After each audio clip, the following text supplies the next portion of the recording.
Hey, my beautiful beauties, my wonderful lovelies, a pleasant morning to you. Listen to me, beautiful people. I want you to read Proverbs chapter 3, and I think it was supported again in Proverbs chapter 15. Solomon was talking to his son. He said, my son, take wise counsel. Listen, the problem with many of us, and I'm talking, it doesn't matter if it's a Christian or non-Christian.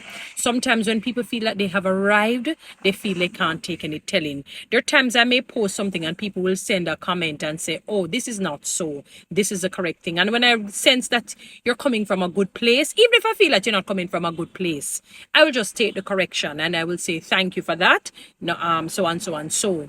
Now, let me tell you something, people. I'm a communicator. I'm a singer. And one of the reasons why you won't really find me getting hoarse quickly, I don't, unless I probably have maybe like suffer from laryngitis, which I really don't, or you may have some bug in the ear that can create some issue with the throat. You won't find me being hoarse like that. And you can speak strong, you can speak powerful, even shout, but you do it from your diaphragm.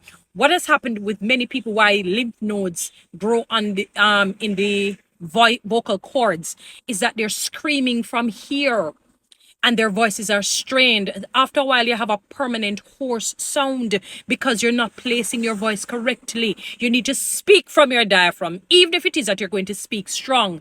You have to learn how to do that. I remember there's a particular Christian girl that I see, young girl. And I remember privately twice sending her a message and say, sweetie pie, I can tell you how to speak from your diaphragm, because it makes no sense that you're going to communicate something and your voice is going slowly but surely. And what has happened is that each time I come across her, her voice is changing. It's morphing into almost being dissipated and going.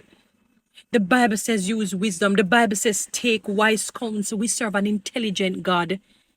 It doesn't mean that somebody is being against you. It doesn't mean that somebody is trying to belittle you. It doesn't mean somebody is trying to do some sort of harm to you. If they come and say, no, this, I will encourage you to do that.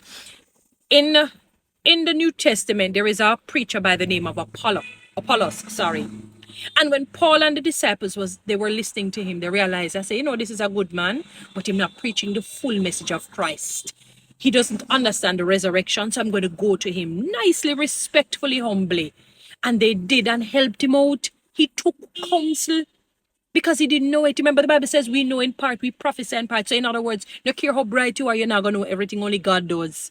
So when somebody comes to you, just take wise counsel and listen so you can grow in your own walk with Christ. Guys, follow me on TikTok. Subscribe to my YouTube channel.